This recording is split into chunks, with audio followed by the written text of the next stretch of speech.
I keep running into the same problem in Intune and Windows security projects, and that's getting my baselines right. I find the security teams, they want maximum lockdown, but end user compute teams, they want usability.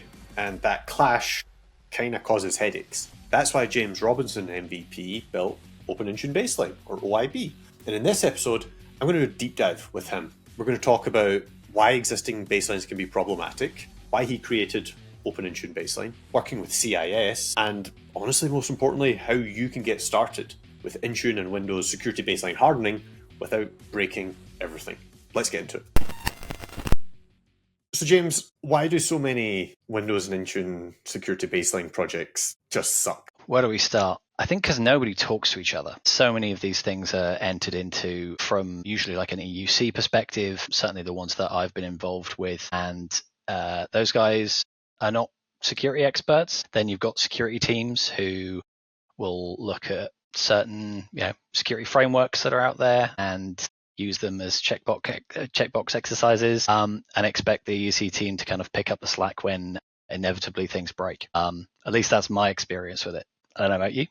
Not a million miles off. I definitely echo the theme of nobody talking to each other, and the problem can get worse the more complicated the organization is. And I think that maybe one of the things that you've experienced, I've certainly experienced it, is the bigger an organization gets, the more likely it is to have a separate end user compute and a separate security team. And yet at the same time, you look at Microsoft 365, or I guess the Microsoft security stack in general, and it's constantly pulling these teams together. Like you really can't work in silos. You look at something like Intune, you're kind of obviously a reputation precedes you there, but it's like it's a security tool, literally sits in the Microsoft security organization, but it's kind of just handled over to the end user compute folks.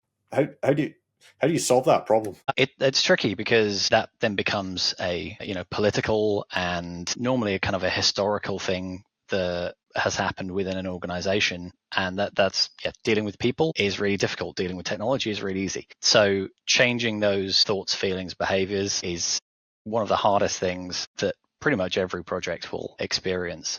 But I think the only way to get a good positive outcome for a project like that is for everyone to just start actually talking to each other, work towards a shared goal. And I feel like this is a hot take, but it really shouldn't be. Endpoint management is security, and it always has been. And that needs to be understood from both sides of that coin. No, 100% agree with you. And I remember talking to you about this, and I'm like, well, you just said it, endpoint management is security. We wouldn't really need tools such as Intune if we didn't want to secure those devices. I mean, sure, you can customize them and stuff, but frankly, that's not flavor of the month anymore, right? The days of locking down wallpapers and stuff, hopefully for a lot of folks, is a thing of the past. Yeah, I know. Maybe that's a hot take, right? Shouldn't Don't be. stop folks changing wallpapers. But yeah, so I guess like you look at the most prevalent and well-known ways of securing Windows, macOS and things with Intune, and invariably you're going to end up going like down, I guess, one of a few paths. First, out the box, you get Microsoft's own baselines, which they're in there in that endpoint security blade. And then you've also got non-Microsoft organizations that will publish, well, basically like JSON files that you can upload, right? And then you also have something we're absolutely going to talk about, Open Intune Baseline, which is your baby. And so maybe the starting point for this discussion is like, why Open Intune Baseline? So OIB, what was the inception for that? Sure. I was working in the MSP space in the end of 2020, and I really wanted to start standardizing on device security because everything that existed out there just sucked, for lack of a better way of putting it. You mentioned the native Intune baselines. At the time, they've somewhat improved now. The settings catalog backed, but at the time they tattooed stuff heavily. They worked in really strange ways, and I don't think I ever spoke to anybody that didn't have a bad time trying to use them. At that time, places like CIS didn't even really know or accept that Intune existed as a plane of configuration. And then you've got things like NCSC over here that did have a GitHub repo, but they were using a bunch of really old templates. There were settings that were in every single one of them. There was a bunch of conflicts. Just all of the options were bad. So they kind of looked inward and went, I guess I'm going to have to do this myself then. Obviously looked at all of those things, because from a endpoint security perspective, there's only, there's a lot of common ground between all of these things. So, nobody is doing anything that's really out there, and they all basically share the same, common themes. So looking at all of the documentation from NCSC and CIS and kind of pulling that all together, and I started building something at the time. This was kind of the start of middle of 2021. The admin templates were the kind of hot way of configuring stuff in Intune. So created this whole thing, and not long after I'd kind of got it to a good space, settings catalog came out, and I had to do the entire thing again and rebuild it in settings catalog. But from then on, I kind of realized that I was spending so much time on it personally. It was no longer for what I was trying to do for work. I was doing everything out of hours and testing in VMs and quite enjoying it, which is a strange thing to say. But I decided that this is probably something that would benefit other people, and put it up on GitHub. And it's kind of progressed and evolved from there, and it's used by quite a lot of people now. It's regularly referred to in places like Reddit and on Discords. It's, I think, relatively well known, certainly within the endpoint management space. There's obviously, as we mentioned, that gap between the endpoint management and security, and I think that's where a lot of people who want to implement its problems come in, when they have to then run it past their security team, and their security team goes, well, who's that guy? Just implement CIS. And I think understanding what your goals are and what you're trying to achieve before going and just setting settings is something that I think a lot of people miss. It's a great point. It's a great point. I mean, I love that point about just going to deploy CIS. And it's like, well, number one, appeal to authority, logical fallacy. Number two, if someone were to just go away and do that rather than OIB, like, and you compare them side by side, what is the argument that the end user compute team should make? Like saying, well, actually, no, we ain't going to do CIS, we're going to do OIB. I think CIS, I'm working regularly with them now. I'm a contributor on their Windows and Intune benchmarks. I've had various collaborations and talks with people on their team. They're a really small team for the amount of weight that they hold within the broader security space. And I don't think a lot of people realize that. But they're also approaching it all from a security perspective, and they're not endpoint admins. So what I'm trying to kind of bring to the table is that other view. So they're kind of progressing. There's a lot of, you could argue, kind of tech debt within CIS as well. So when it comes to endpoint people wanting to kind of implement stuff, firstly, if your security team is wanting to implement CIS, are you getting a C-suite subscription? Are you getting all of the support and the build kits that CIS provide? Or are you just saying, well, that's the gold standard, I suppose, that they see? So it's a really difficult conversation. And there's certainly decisions that I've made in creating the OIB, some of which are that I don't necessarily agree with the enforcement of defaults that CIS like to do. That can actually have the opposite effect if Microsoft then go and change it. The other thing is that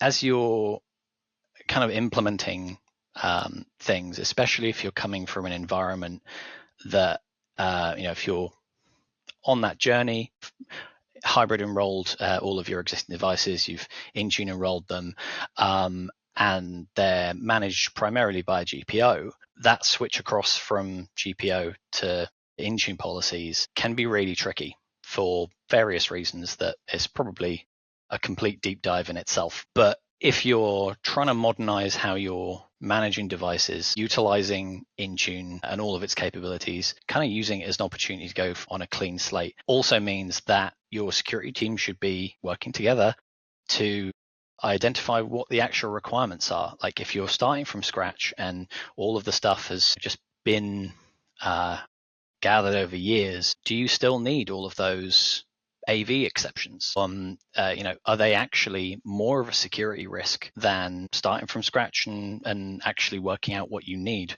Same thing for firewall rules. So the conversation's probably never going to be an easy one, but there's it using something as a basis, getting to 80%, and then going, okay, well, CIS say this, so let's just add those settings in. Like you're not restricted by what you've put in. You can always build upon it.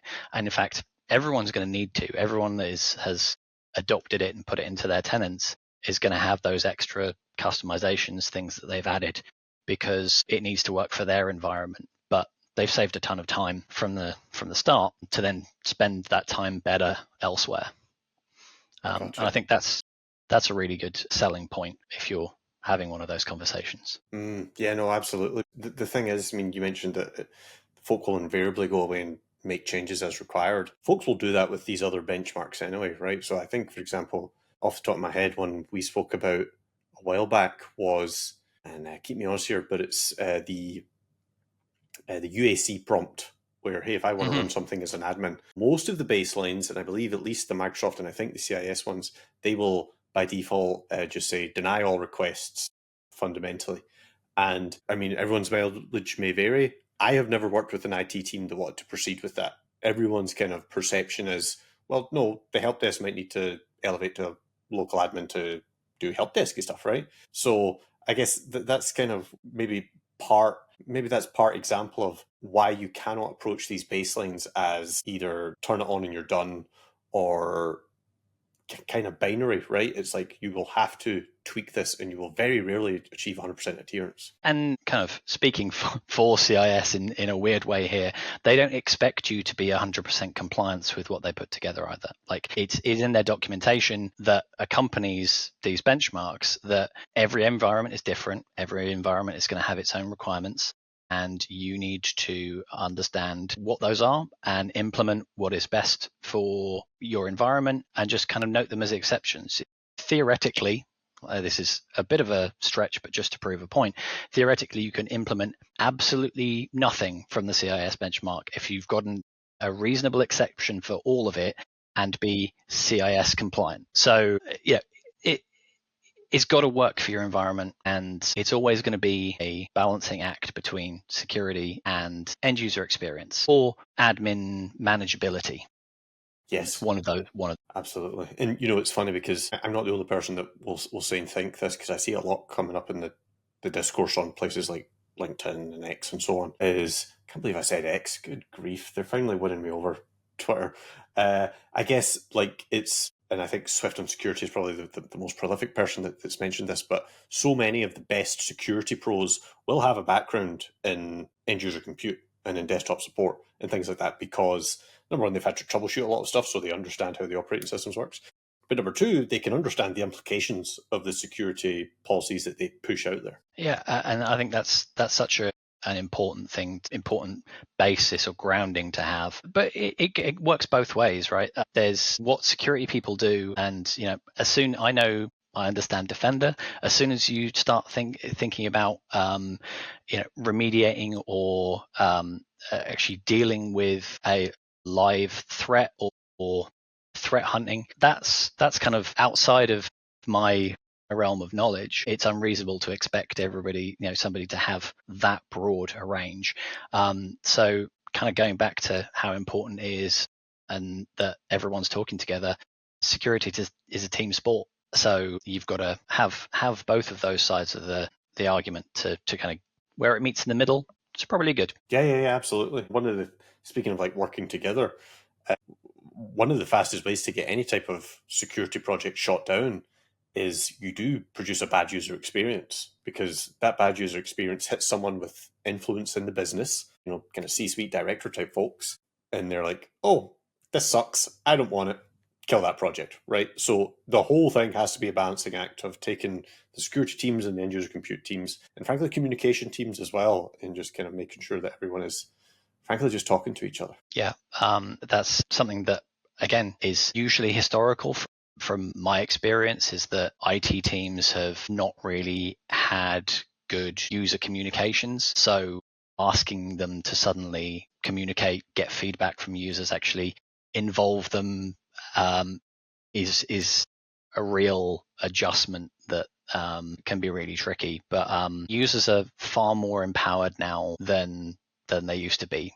It's not the early 2000s in IT anymore. People can pull a phone out of the box from new and set it up without being handheld. They're kind of expecting that same experience they get from their home, desktop PC or laptop to proliferate down into their work, because the more you're locking things down, the more you're impeding how they need to be productive. It's unreasonable to expect an IT team to know how your users work and what works for them best from a workflow perspective. So give them the options as unrestrictive as possible within the confines of security, but just kind of let them do what they need to do and support them through that process. Give them access to the apps that they need to install rather than forcing things down. Like, your network admins will be glad for you to, not constantly hammer your internet connection.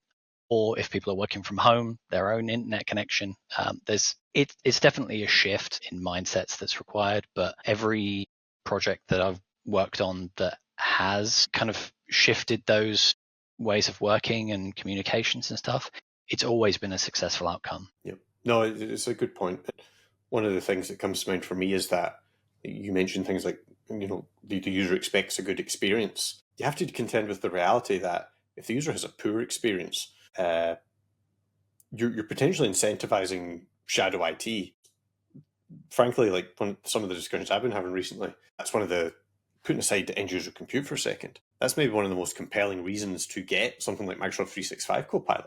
Because if I'm not using the sanctioned AI, you can be darn sure I'm going to go away and use the unsanctioned one, right? And I'm just going to upload company stuff into ChatGPT. And frankly, I kind of see a similar train of thought with the end user device experience. If I get like 20 security agents on my device and they're dragging it down and they're just making it suck, well, maybe if I just get a quick question, I'm going to pull out my phone and Google it there instead of doing it on my device, right? Yeah.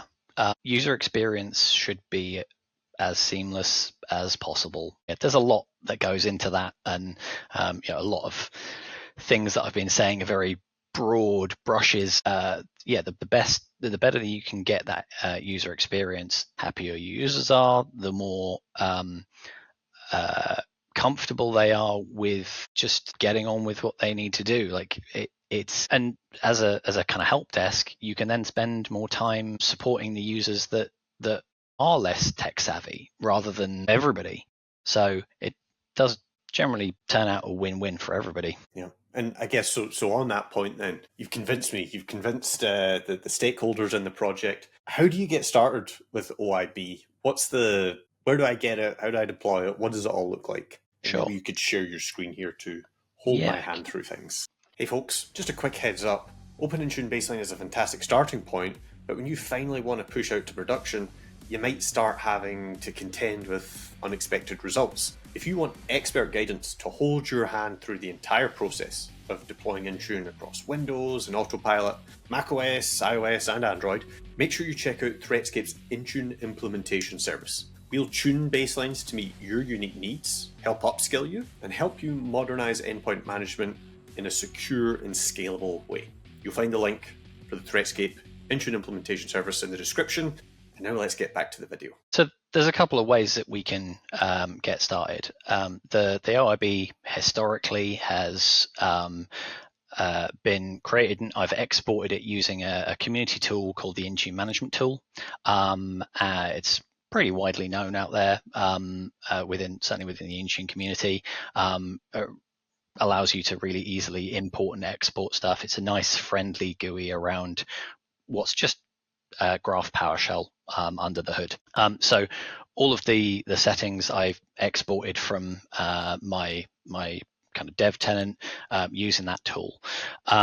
There's various reasons why you might not want to or might not be able to do that, especially, again, if silos are in play and you don't have access to approve the enterprise application, the API access.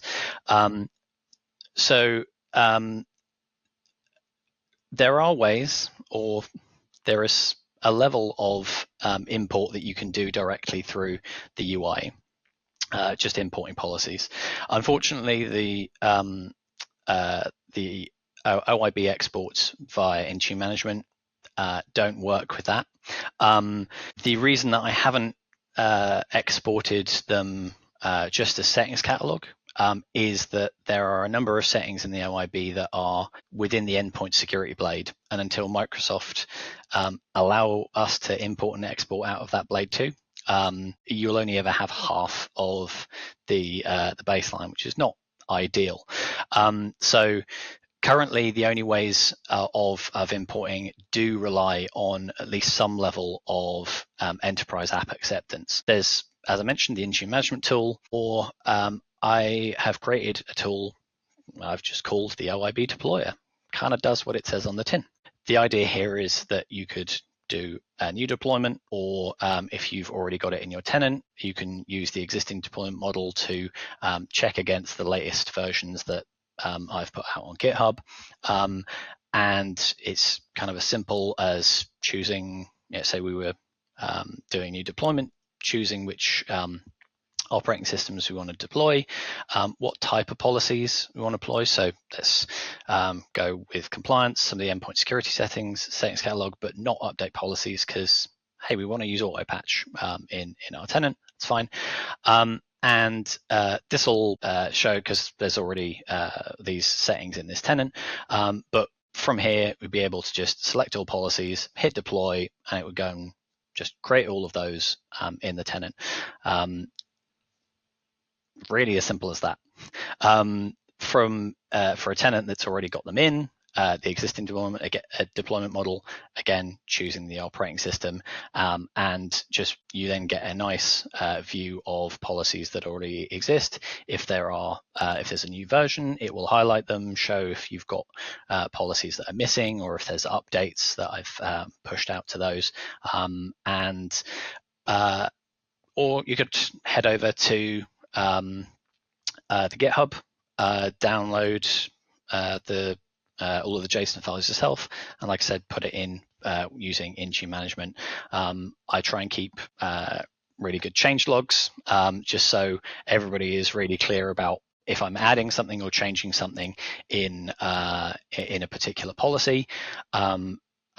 Just trying to give people as much information as possible on what I've changed or added, and ideally why I've gone and made those changes as well. So recently, the most recent version, I added a version of the Microsoft Office security baselines, which basically mirror the Microsoft ones, but they're just in a nice settings catalog format, so you don't have to use the built-in baselines. Very, very cool. And I tell you what, obviously GitHub is where you can go to get that kind of raw content, but your OIB deployer website is just stunning. For lack of a better word. Peak vibe coding, which is not absolutely, no, it's very, very cool. It's got that whole GPT purple glaze to it, which I like. Yeah, they do like purple. Yep, love it. And so I guess I'm looking at the kind of configuration policies we get here, and it's really covering, well, I guess you get almost the entire Defender stack, I guess I'd call it, for security point of view, as far as ASR and AV and firewall as well. But I look down at, for example, at device security, and we're really getting into the weeds here, right? And do you find that, because speaking personally, I mean, I do this for a living, and quite often there's just so many settings in something that you're like, how do I even know where to begin tweaking this? So to what extent do you find folks just kind of deploying it and then saying, yeah, we're good, versus actually, no, we're going to fine level tune every single little policy in here? The basis that the entire thing's built from, I wouldn't put out on the internet for people to consume something that I wasn't confident with. The whole thing's been driven by not only me spending thousands of hours actually doing this, but it being put into tenants, places that I've been working, and it's been developed from that knowledge and experience. So if, and people shouldn't do this, but if you did import it and just YOLO it out to your entire organization, realistically, it's unlikely to cause any real issues. You shouldn't do that for obvious reasons. And if I've certainly built it around the idea of applying it to only freshly autopiloted devices, nothing that's either kind of hybrid or and getting GPO, or is having some sort of other set of management policies applied to it. So going from fresh is always good. But I'm confident that if you do that, that actually the outcome is a far more secure device, which has a ton of that user experience stuff that people like CIS and CSC, they're never going to do, because that's not their purpose. So it's been developed and tweaked and made better just by it being deployed from feedback, not only from various parts of the community, but also from a real life perspective, customers actually using it and supporting it themselves as well. So it's really, you shouldn't need to do anything. But as we said earlier, like if there is a setting that kind of is a non-negotiable and somebody's saying no, it needs to be set this way, go change it. You can, there's a duplicate button, so you can keep the original, create your own, make that change. I go into a lot of detail, and it's probably worth just kind of mentioning the naming convention here. Yeah, talk to me about naming conventions. So Love that. From a device standpoint, it doesn't care. Like when the device gets all of the policies, they're just one big bundle. It does. This is purely for the admin. So to that end, they need to be readable. You need to kind of be able to look at this page and kind of understand, if you're either having a problem or you want to tweak something, where am I likely to find this thing? Based on the thing that you're wanting to do. Hey, like we need to deploy another Edge extension. Well, I've got a ton of Edge policies, and I've split them up into things that are relating to security, things that are relating to it updating, the password management, to do with profiles and making sure that from a user experience thing, people are automatically signed into their user profiles, but also got an extensions policy. So where will I find extensions? In the extensions policy. So I've tried to make it as readable as possible, so it's pretty obvious where a certain setting is going to be. There are some places which are kind of more on the security side, and I think the security hardening is a really good example of that, where it's just a kind of a dump of those general security hardening type policies that you would expect to find in places. Looks like Intune is having a wobble. What's that joke? I'm not going to make it. Everybody knows the joke. I'll keep my mouth firmly sealed. I won't do it. Let's try and go in again. Live demos. The hamsters are pedaling. It's deciding to log me in again. It would almost be worth not editing this section out, just so we can let folks know what the real world is like when you do this stuff. Cloud services. We might want to edit it slightly. Yeah, so I think maybe my login timed out, and that's why it was having a problem. So going into the security hardening as an example, please work this time. It's kind of a bit of a dump of those various settings that you'd see. It's got your kind of UAC restrictions, a disabling of SMB.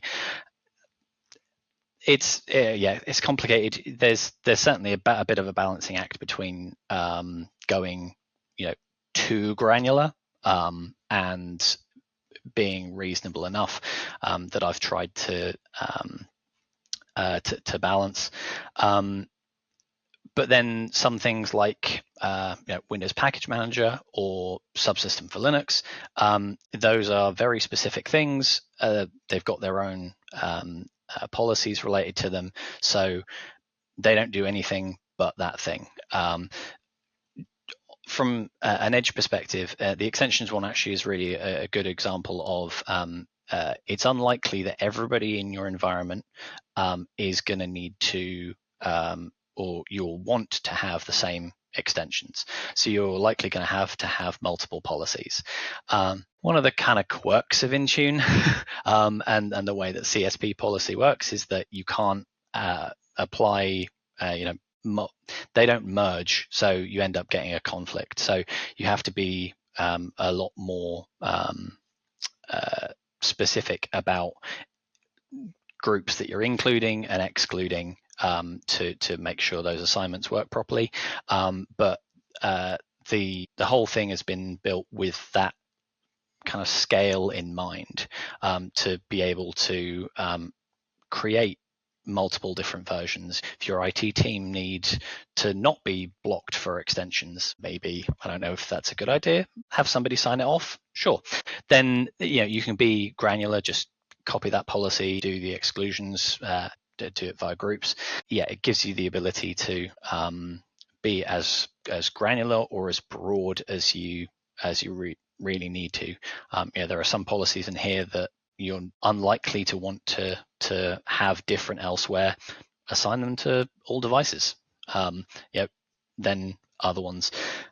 Again, just on the naming convention, there's the D and the U in the naming convention.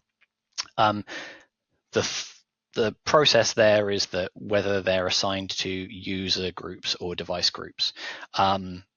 Without, again, going a really deep dive into Intune CSP, there are some settings that are applied to users for very specific reasons. The device guard, credential guard, and HVCI is one of those good examples. That's only applied to users because if you don't, it triggers a reboot during autopilot. So again, thinking of that user experience, that reboot during autopilot means that they have to put in their credentials again. If you're implementing things like taps, maybe you're doing just a one-time use tap, they've used that at the start of autopilot, well, they can't log in again. It's all been kind of designed to be assigned in a specific way to ensure that all of that security stuff is good, but allow you flexibility to make changes, duplicate policies, edit the assignments, etc., as appropriate to your environment. Love it. And I guess, because I'm looking at all this stuff, and this is the culmination of years of work, and I can't help but wonder, to what extent have you found since you released it, going back to I guess what would be V1, how much, what has the advantage been of having it as a community standard, right, where you're getting feedback and you're tweaking things, right? Have you ever been surprised by the kind of things that folks have given you feedback about, and then you've had to go away and make changes to reflect? Somebody asked me this because there's I've got got GitHub. You can create issues. I've got a discussion thing, but there's not been a lot of that. So, and I was kind of asked, well, wouldn't it be better if there was more input from the community, and and the community are happy with it. So, like, yeah, I get you. I'm always, open to feedback. There's obviously I don't want to say kind of a vision in my mind about things. I've had people say, well, can we look at implementing this, thing that locks down stuff more? And the kind of argument is that shouldn't really be in a baseline. Like, if you've got those organizational specific requirements, cool, create your own policies. I've tried to really finely balance that, doing enough and not going too far aspect, which, yeah, it's tricky. People, all of the feedback that I've gotten, I was lucky enough to present an entire session on this at MMS, which is the management summit in Minnesota, just all about the OIB earlier on this year, which was a weird experience to speak all about this thing that I created, but it was really good, and yeah, all of the feedback has been positive. So that's awesome. But I mean, if you can satisfy the crowd at MMS, that's a heavyweight gig. You know what I mean? Like, that's some real pros there, right? So that's a testament as much as anything, I guess. Yeah, but there's always room for an improvement, and I think the one thing that I can do, which the likes of CIS can't do, be really agile. If there are issues or there's new settings that are added which are important or provide some real value, I can get them in a lot quicker pace than the CIS can. So yeah, it works in its favor with things like that. It's a great point. Okay, well, listen, I mean, I think you kind of mentioned earlier CIS being the gold standard. I quite frankly think this is the gold standard, and I think the community kind of speaks to that. So I guess conclude, folks want to get started, find you on GitHub, or what's the URL for the deployer tool?